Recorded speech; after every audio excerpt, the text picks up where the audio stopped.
I'm Grace Park. I work as an actor, currently on the television show A Million Little Things, and I play a lawyer out of Boston. I'm Charisse Cleofe. I'm a lawyer from Los Angeles. Growing up in a very diverse community, I was kind of living in this bubble. You know, it was a mix of everyone, and so we kind of just celebrated each other's cultures. So I was very lucky. I grew up in more of like a Caucasian bubble. I was quite naive, but sooner or later you're gonna encounter, the real world, or, whatever you want to call that. And depending on when that happens or how it happens, it can be really harsh. It's tough when being me is the root of potential violence. There were some instances where, we would, I guess, be faced with racism. I remember junior high having another teenager yell back at one of me and my friends and say, "Go back to China." What are you talking about?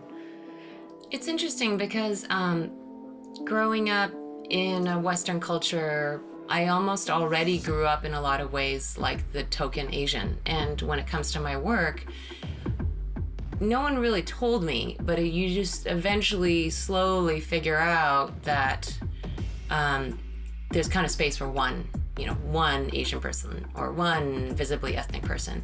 There's ways where that kind of shows up in the law too. For the first time in my career, like a year and a half ago, I actually appeared in front of a Filipino-American judge. Kind of goes back to, until you see someone in that role, somehow it doesn't kind of quite click that maybe that's something I could do too. Sometimes I go into a courtroom and they'll ask, "Oh, are you the interpreter?" Right? Exactly. I was like, "No, actually, I'm the attorney." That's, I'm the judge. Yeah.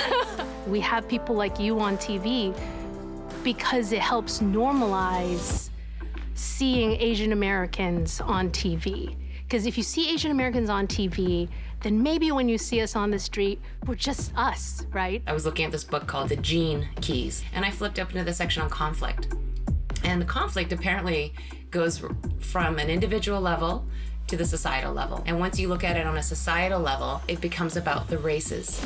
And so it's kind of built, they said it's sort of built in to have either a mistrust or distrust of people who aren't in the same gene pool as us. It might help people to go, oh, if that's what's going on, it's not legitimate to go and, attack somebody verbally, emotionally, physically, in any way, whether you're doing it outright or passive aggressively. There are things that we don't say out loud.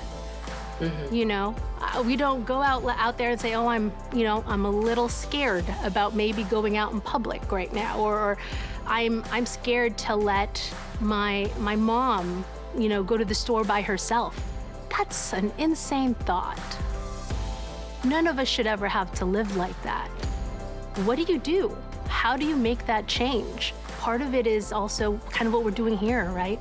Having these conversations, talking out loud. And this involves every single human being on the planet, which is exciting because it doesn't mean that we need everyone to do it so that there's a difference. It means that everyone can make a difference.